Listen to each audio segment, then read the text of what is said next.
السلام علیکم ورحمت الله وبرکاته. قدرمنو دوستانو، عمران ساحل یو ځل بیا ستاسو په درانه خدمت کې حاضر یم. نن موږ غواړو چې 3D لوګو خپله عکسه چې څه رقم جوړه کړو. نو ټول نه مخکې چینل لایک او سبسکرایب یې کړئ، یا د نورو ویډیوګانو او د معلوماتو لپاره موبایل کې څه تخنیکي ستونزه مشکلات ولرئ نو انشاءالله شریک یې کړئ، په کمنټ کې حل به درته وباسو. ورځو د ویډیو په طرف باندې 3D فوټو کپ لایف سرچ کوئ پلی سټور کې 3D ویډیو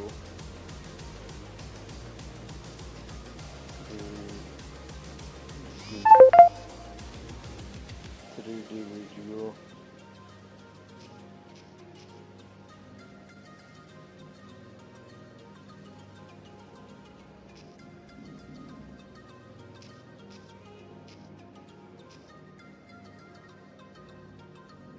کب ایډیټر په دغو کې راځي په نمبر 1 باندې دغه ده، نمبر 1 باندې راځي.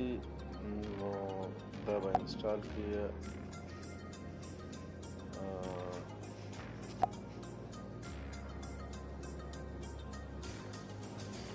نه بکنه دغه د 3D فوټو کپ فروم لایف دغه د ما انسټال کړی ده. نو ورځو اوپن کوئ، نو اوپن یې کړئ، دغه رقم ته انټرفیس یې راځي. سټارټ بټن به پرې ووهو. سټارټ بټن کې به دلته بیکګراؤنډ ایډ کړو. بیکګراؤنډ چې هر رقم ایډ کوو، دغه م ایډ کوو، دغه م ایډ کوو، دغه م ایډ کوو، دغه م ایډ کوو، کوم یو تاسو خوښ.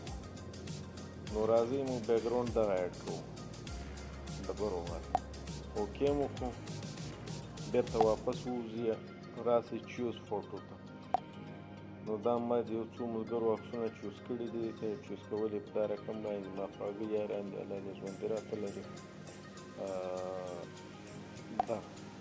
دا رقم ته دا رقم انټرفیس ته راوړي، بس خپله فوټو سلیکټ کړي.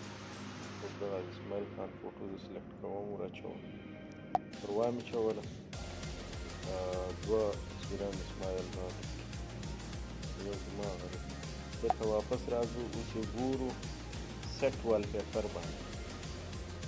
سیټ وال پیپر چې مې څرنګه کلیک کړو، دغه سیټ وال پیپر کلیک کړئ، نو دا رقم ته انټرفیس وایي. تاسې راشئ او 3D لوګو ونیسئ، که په سکرین باندې استعمالوئ، که په هغه باندې استعمالوئ، یا ویډیو په فیسبوک کې استعمالوئ، شیر کوئ، هر څه رقم یې کوئ. نو تاسې 3D لوګو کمپلیټ کړئ. نه مخکې ویډیو لایک او سبسکرایب یې کړئ. نورې کېږي ویډیوګانې تاسې لپاره تیارې کړو. نو زه مې تاسې په درانه خدمت کې حاضر یم. مننه، خوشحاله اوسئ.